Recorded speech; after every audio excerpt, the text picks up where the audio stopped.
YouTube থেকে টাকা কিভাবে পাবো এই ধরনের কোশ্চেনের পর কোশ্চেন আমি আসলে কমেন্ট সেকশনে পাই না, এমন কোনো ডে নেই। আমি কিছুদিন অ্যানালাইসিস করে দেখলাম যে অ্যাকচুয়ালি এই টাইপের কোশ্চেনটা সবাই করে। তো এই ক্ষেত্রে আমি জাস্ট আপনাদেরকে কোশ্চেনটা ক্লিয়ার করে দিচ্ছি। অনেকে হয়তো বা জানেন, যারা জানেন তাদের জন্য তো আসলে একটু রিঝালাই করে নিতে পারেন, আর যারা জানেন না তাদের জন্য আসলে ফুল ভিডিওটা দেখলে আপনি আসলে ক্লিয়ার হয়ে যাবেন। আপনি ইউটিউবার হন নাই হন না কেন, আপনি কিন্তু বুঝতে পারবেন যে ইউটিউবের টাকাটা আসলে কিভাবে আসে, এই ক্ষেত্রে কোন কোন প্রসেস আসলে অবলম্বন করা হয়। So hello viewers, this is Mahfuz from tips 24। আজকে আমি আপনাদেরকে জানাবো যে ইউটিউব থেকে কিভাবে টাকা আসে এবং এই ক্ষেত্রে কবে কবে টাকা আসে, এই ক্ষেত্রে আসলে কি কি করা যেতে পারে বা কোনো প্রবলেম আছে কিনা সেটা কিভাবে আপনি জানতে পারবেন, টোটাল ডিটেইলস নিয়ে আজকের ভিডিওটি। সো ভিডিওটি শুরু করার আগে আপনি যদি আমার এই চ্যানেলে নতুন দর্শক হয়ে থাকেন তাহলে অবশ্যই সাবস্ক্রাইব করবেন, আর অলরেডি যদি সাবস্ক্রাইব করে থাকেন তাহলে thank you so much. So চলুন ভিডিওটি শুরু করা যাক। ইউটিউবে টাকা আসে কিভাবে? অ্যাকচুয়ালি হচ্ছে ইউটিউব আপনাকে মনিটাইজ করতে হবে। মনিটাইজ যখন করবেন, মনিটাইজ নিয়ে আসলে অনেক ধরনের কনফিউশন থাকতে পারে, ভিডিও ডেসক্রিপশনে লিংক আছে। আদারওয়াইজ হচ্ছে ইউটিউবের যে আমাদের আপনার হচ্ছে প্লেলিস্ট আছে, সেই প্লেলিস্ট দেখে নিতে পারেন, ওখান থেকে জানিয়ে নিতে পারবেন যে আসলে মনিটাইজ কি। যদি আপনার চ্যানেল মনিটাইজ হয়ে থাকে, আমি আবারও বলি, যদি আপনার চ্যানেল মনিটাইজ হয়ে থাকে তাহলে পরে গিয়ে আপনি হচ্ছে ইনকাম করতে পারবেন। সো মনিটাইজ হয়ে গেল, মনিটাইজ হওয়ার পরে আপনার অ্যাকাউন্টে যখন আপনার অ্যাডসেন্সে $10 হবে তখন কি করবে, আপনার যে অ্যাড্রেস এবং যে নাম দিয়েছেন সেই নামে ইউটিউব থেকে গুগল থেকে আপনার হচ্ছে একটা চিঠি আসবে, মানে অ্যাডসেন্স থেকে সেই চিঠিটা আসবে। সেই চিঠি আসতে সময় লাগতে পারে আপনার হচ্ছে 15 থেকে 45 দিনের মধ্যে ইউজুয়ালি হাতে পেয়ে যাবেন। এই ক্ষেত্রে যদি না পেয়ে থাকেন তাহলে সেই ক্ষেত্রে আসলে আপনার যে পোস্ট কোডটা দিয়েছেন, মানে পোস্ট অফিসের যে কোডটা দিয়েছেন, সেই পোস্ট অফিসে গিয়ে খবর নেবেন এবং তার নাম্বারটা পারলে নিয়ে নেবেন, তারপরে নক করে তার থেকে আসলে যদি আসে তাকে আসলে তার কাছ থেকে নিয়ে নিতে পারেন। আদারওয়াইজ দেখা গেছে যে ওই চিঠিটা অনেক সময় আপনার কাছ পর্যন্ত নাও পৌঁছাতে পারে। সো এটা গেল একটা টিপস। এবার আসে হচ্ছে যখনই আপনি এই ভেরিফিকেশনটা করে ফেলবেন তারপর থেকে কিন্তু আপনি $100 হলে, মিনিমাম $100 হলে আপনার অ্যাকাউন্টে নিয়ে নিতে পারবেন। সো এবার আসে হচ্ছে আসলে কিভাবে টাকাটা আসে। এই ক্ষেত্রে হচ্ছে আপনার অ্যাডসেন্সের মধ্যে আপনার যে কোনো একটা ব্যাংক অ্যাকাউন্ট অ্যাড করতে হয়। তো এই ক্ষেত্রে কোনো কার্ডের প্রয়োজনে, কোনো কার্ডে আপনার বাংলাদেশি পার্সনরা কোনো কার্ডে আপনি টাকা আনতে পারবেন না, শুধুমাত্র ব্যাংক অ্যাকাউন্ট আনতে পারবেন। এই ক্ষেত্রে যে কোনো ব্যাংক, যে কোনো অনলাইন ব্যাংক যেখানে আপনার এভিডেন্স আছে সেই ধরনের ব্যাংক আপনি ইউজ করতে পারবেন। তো এই ক্ষেত্রে আপনার মধ্যে কনফিউশন কাজ করতে পারবে কোন ব্যাংক ভালো কোন ব্যাংক ভালো না। এই ক্ষেত্রে আসলে আপনার কাছে যেটা ভালো লাগে, যে ব্যাংক আপনার কাছে কাছাকাছি আছে সেই ব্যাংকে আপনি ইউজ করতে পারেন। আমার মনে হয় ওইটাই বেটার হয়, বিকজ অফ হচ্ছে যে কোনো ব্যাংকের ক্ষেত্রেই আপনার হচ্ছে অনলাইনে যখন আপনার হচ্ছে এভিডেন্স আসবে সেই ক্ষেত্রে টোটালটাই আপনার অ্যাকাউন্টে চলে আসবে।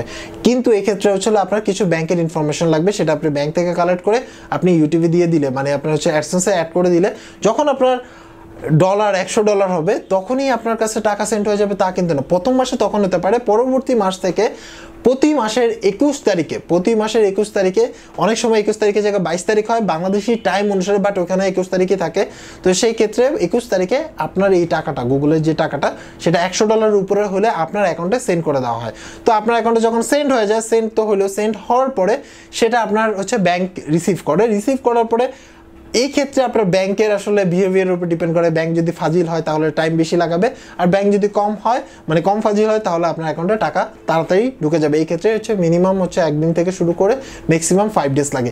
এই ক্ষেত্রে 5 ওয়ার্কিং ডেজ বলতে হচ্ছে, মনে করেন যে এর মাঝখানে যদি সরকারি ছুটি থাকে সেক্ষেত্রে ওগুলো বাদ হয়ে যাবে, পরবর্তীতে আপনার হচ্ছে লাস্টের দিকে টাকা পাবেন। অনেক সময় 1 দিন 2 দিন এদিক সেদিক হতে পারে, এই ক্ষেত্রে আপনার হচ্ছে ওয়ারিড হওয়ার কিছু নাই, আপনার অ্যাকাউন্টে টাকা ঢুকবেই, কোনো প্রবলেম নাই। এই ক্ষেত্রে আসলে আমি এই পর্যন্ত কখনো মিস পাই নাই। অনেক সময় দেখা গেছে যে 1 তারিখ 2 তারিখ হয়ে গেছে, রিজন হচ্ছে মাঝখানে অনেক ধরনের বন্ধ পড়ে গেছিলো এই জন্য।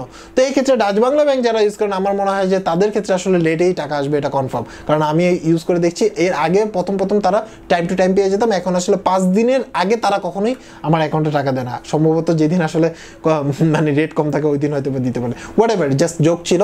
সো এইভাবে করে আপনার অ্যাকাউন্টে টাকা চলে আসবে, এরপরে আপনি ব্যাংক থেকে টাকা তুলে নিতে পারবেন, কোনো সমস্যা নেই। সো এই প্রসেসের মাধ্যমে আসলে কিন্তু আপনার ইউটিউব থেকে টাকা আসে। তো অনেকে আবার একটা কথা বলতে পারেন যে ভাই কার্ড লাগবে কিনা, এই লাগবে, কিচ্ছু লাগবে না, শুধুমাত্র যে কোনো আপনার অ্যাকাউন্ট হলেই হলো। স্টুডেন্ট অ্যাকাউন্ট হোক, সেভিংস অ্যাকাউন্ট হোক, কারেন্ট অ্যাকাউন্ট হোক, বিজনেস অ্যাকাউন্ট হোক, বা যে কোনো টাইপের অ্যাকাউন্ট হোক যেটা অনলাইন সাপোর্ট করে, সেই অ্যাকাউন্ট হলেই আপনার কাছে টাকা চলে আসবে। সো এটা গেলো একটা ব্যাপার। এই ক্ষেত্রে অ্যাকাউন্ট নাম্বারটা ঠিক করে দিতে হবে, ব্রাঞ্চের সিস্টেমগুলো সব কিছু ঠিক করে দিতে হবে। সো এটা গেলো একটা ব্যাপার। অনেকেই বলতে পারেন যে ভাই আমার অ্যাডসেন্সের নাম একটা, আমার অ্যাকাউন্টের নাম আর একটা, তো এই ক্ষেত্রে প্রবলেম হবে কিনা। এই ক্ষেত্রে জাস্ট আমি আপনাকে স্ট্রিপ এতটুকুই বলবো যে অ্যাডসেন্সের নাম একটা, অ্যাকাউন্টের নাম একটা, এটার চেয়ে বেটার হচ্ছিল দুইটা সেম নাম রাখেন, তাহলে সেম নাম হলে বেটার হয়। আদারওয়াইজ অনেক সময় টাকা চলে আসে, বাট আমার কাছে মনে হয় যে এটা প্রবলেমেটিক একটা ওয়ে। সো আপনারা চেষ্টা করবেন যে দুইটাই আসলে ঠিক রাখতে। এর আগে কিন্তু আপনার হচ্ছে পেমেন্ট করতে কোনো প্রবলেম হলে আপনি গুগলকে নক করে ওইখান থেকে আপনি সলভ আউট করতে পারতেন, বাট এখন আর কিন্তু গুগল এটা সাপোর্ট করে না বা অ্যাডসেন্স এটা সাপোর্ট করে না। এই ক্ষেত্রে আপনার কোনো প্রবলেম হলে আপনাকে ব্যাংকের কাছে দৌড়াতে হবে। So be careful about that. আমার মনে হয় যে আপনি বুঝে শুনে আসলে আপনার অ্যাকাউন্টে অ্যাড করবেন এবং যেই ব্যাংকটা আপনার কাছে কাছাকাছি আছে, মোটামুটি রেপুটেড ব্যাংক, সেই ব্যাংক ইউজ করাই ভালো। সো এই ক্ষেত্রে আপনার টাকার অ্যামাউন্ট, অনেকের কাছে আরেকটা কোশ্চেন আসছে যে ভাই কত টাকা ঢুকবে একসাথে, 10,000, 20,000, 1 লাখ টাকা যদি আসে, 10 লাখ টাকা না 20 লাখ টাকা আসলেও ঢুকবে, কারণ রেভিনিউস যে কোনো পরিমাণ অ্যামাউন্ট যদি আপনার অ্যাকাউন্টে আসে সেটা আসলে একসেপ্ট হয়ে যায়।